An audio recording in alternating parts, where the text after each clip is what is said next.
Bismillahirrahmanirrahim. Assalamualaikum warahmatullahi wabarakatuh.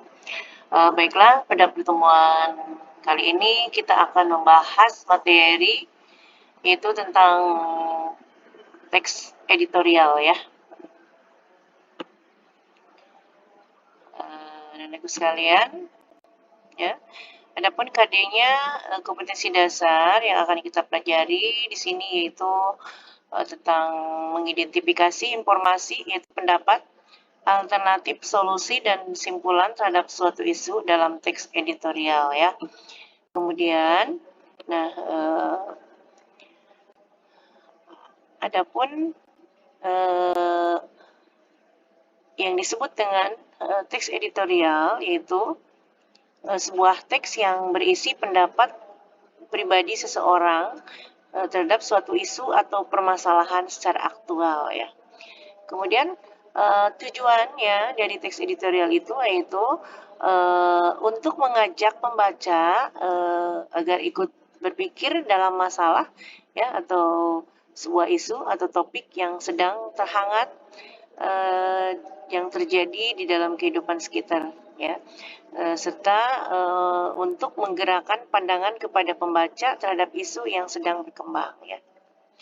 Kemudian manfaat dari teks editorial tersebut yaitu memberikan informasi kepada pembaca untuk merangsang pemikiran yang terkadang mampu menggerakkan pembaca untuk bertindak ya.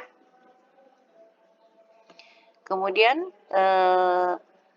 ciri-ciri dari teks editorial itu yaitu diantaranya tema atau tulisan selalu hangat, aktual, dan faktual, kemudian bersifat sistematis dan logis ya. Kemudian mengandung opini atau pendapat yang bersifat argumentatif, dan yang terakhir adalah menarik untuk dibaca karena penggunaan kalimatnya yang singkat, padat, dan jelas ya. Kemudian bagaimana cara membedakan fakta dan opini dalam sebuah teks editorial ya. Apabila di dalam sebuah fakta itu tentang hal, keadaan, peristiwa yang merupakan kenyataan atau suatu yang benar-benar terjadi dan tidak diragukan lagi kebenarannya. Ya, itu diantaranya memiliki ciri-ciri benar-benar terjadi, kemudian waktu, tempat, dan tanggal peristiwanya jelas, dan yang terakhir diperkuat dengan angka-angka ya. Kemudian opini ya. Tadi fakta ya, sekarang opini. Itu opini adalah sebuah pendapat, penilaian atau pendirian sesuatu yang kebenarannya masih perlu untuk diuji bentuknya ya. Karena berupa pendapat di situ ya.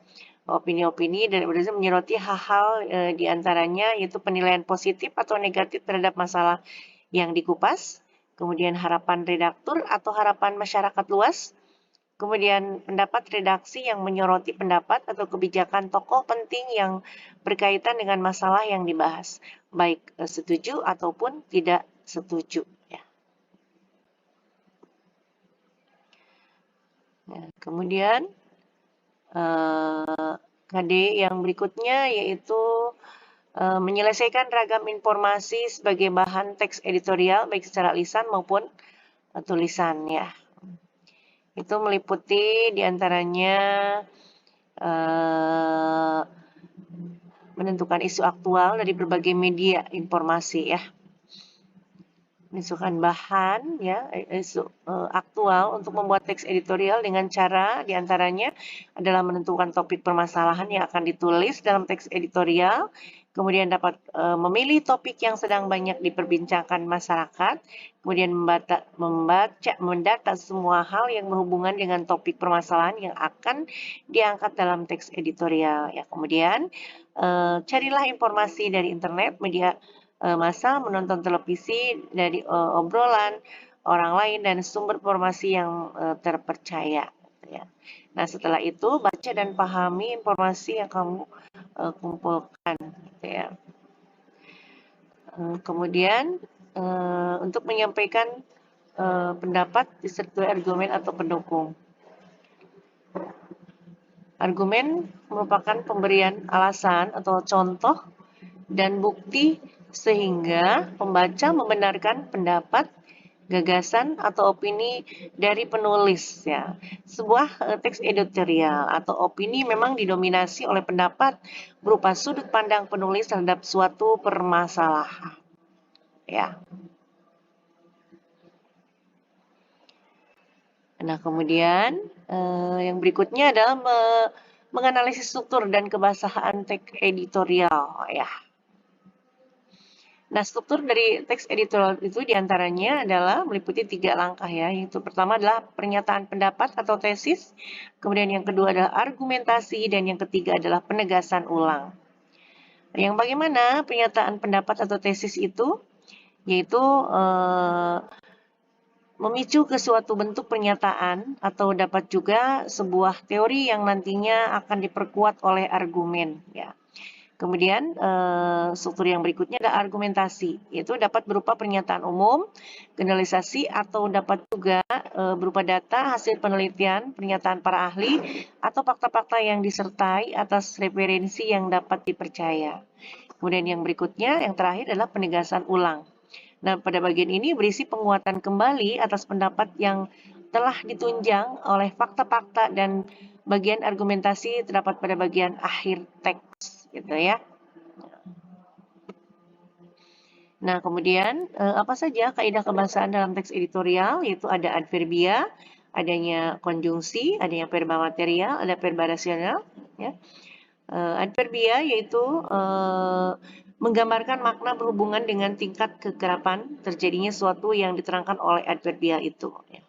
Kemudian konjungsi yaitu kata hubung, ya, yaitu yang merupakan kata untuk menghubungkan kata-kata, ungkapan-ungkapan atau kalimat-kalimat dan tidak untuk tujuan atau maksud lain. Ya. Kemudian verba material yaitu merupakan verba yang menunjukkan perbuatan fisik atau peristiwa, contohnya menyanyi, menulis, dan lain sebagainya ya. Kemudian verba relasional yaitu merupakan verba yang menunjukkan hubungan intensitas dan milik ya. Nah, berikutnya yaitu verba mental ya, merupakan verba yang menerangkan persepsi, afeksi, dan kognisi. Terdapat juga partisipan, penginderaan, dan fenomena. Kemudian ada kalimat retoris ya, yaitu kalimat pernyataan yang tidak ditunjukkan oleh mendapatkan, tidak mesti harus ada jawabannya gitu ya. Nah, kemudian kata populer menggunakan kata-kata populer sehingga mudah bagi halayak untuk mencernanya. Nah, kemudian yang terakhir kata ganti penunjuk. Nah, menggunakan kata ganti penunjuk yang merujuk pada waktu, tempat, peristiwa atau hal lainnya yang menjadi hal yang kritis gitu. Demikian ya materi yang dapat saya sampaikan. Terima kasih atas segala perhatiannya dan mohon maaf atas segala kekurangannya. Semoga bermanfaat untuk kita semuanya. Billahi taufiq wal hidayah. Wassalamualaikum warahmatullahi wabarakatuh.